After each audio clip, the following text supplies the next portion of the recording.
guys, how are we all? 2 days since England's been knocked out. Just picking myself up, getting my butt out of bed and still trying to enjoy my last week. I have exactly 7 days left. Was it today, the Monday the 12th? So I fly out next Tuesday morning, 3:20 in the morning. So I've got 7 days left. So for these last 7 days, now that England's gone, I don't care too much about the World Cup, unfortunately. But I am staying and I am covering the full entire month. With the misconception about Qatar, what it was going to be like prior to the World Cup. And my plan was, if I didn't like it, I was going to go to Thailand with my mates. But I've had that much fun here. I'm having a great time bringing these videos. So I'm not going to bother going to Thailand. That doesn't bother me. I've been there many times before and I can go to Thailand whenever I like. So I'm going to stay here. Now, just at the Old Port, and I've got a lovely local man that's offered to pick me up and show me around. So he's with me now. What was the gift you get? And he's brought me a gift. Hey? Udud. So I've been given a local Arab gift, or Arab gift. I've been given a local Arab gift called a Ud. Ud. Yes. So an Ud, which is for the house back home, and it lets off you burn it on a coal and it lets off a lovely smell. So again, there is a lovely token and a gesture from one of the locals. So we're going to just go have a look up at the cruise ships and see around there, see what's what.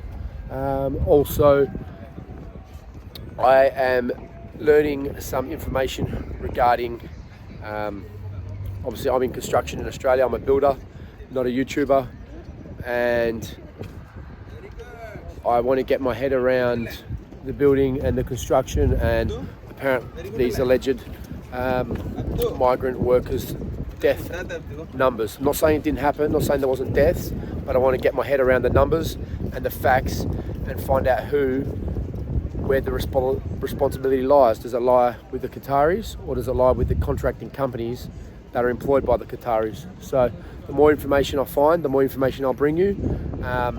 And again, I will put my own spin on it. I will look at both sides of the story, and I will talk about obviously my construction in Australia in the past, and where our safety culture has developed from, and how we have a safety culture in Australia, and where there could be what possibly could be needed to develop better here in Qatar, if that is the main issue. So we're just going past the Old Port, and we've got these what, traditional Arab boats? Arab boats. They are really, really cool. They're lovely boats. Now, I've got a lot of mates in Australia with a lot of boats. They are real cool. Just all the timber on them. Obviously, I appreciate that, being a carpenter.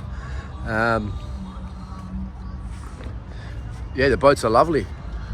Wonder if we can get one of Doha boats, yeah? So yeah, Doha boats. I wonder if I can get on one and have a look, really have a good look in the boats. I want to try getting one of these boats and have a look around the boat. But yeah, this is the Old Port. So this is the Old Port, and this is where the cruise ships have been docked, housing a few thousand people for the duration of the World Cup. They're going to be here after the World Cup, correct? For a couple of months. They're also going to stay in port here. Now that's Stadium 974. Now I did see on the internet the other day something saying that the Stadium 974 is starting to be dismantled, and it looked like it was dismantled already.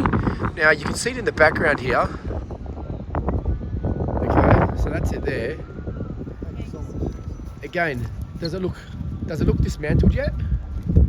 So I wonder if I can find the report that was saying it's been dismantled. But again, Western media, Western propaganda, as you can see, there's the stadium, and to me it still looks intact. So it's not started, the dismantle of the stadium has not started yet, but we maybe go there, have a check it out, and see what beholds of Stadium 974 post World Cup. Here's quite an interesting one on the yacht. So it's in the alphabet, Whiskey Tango Foxtrot.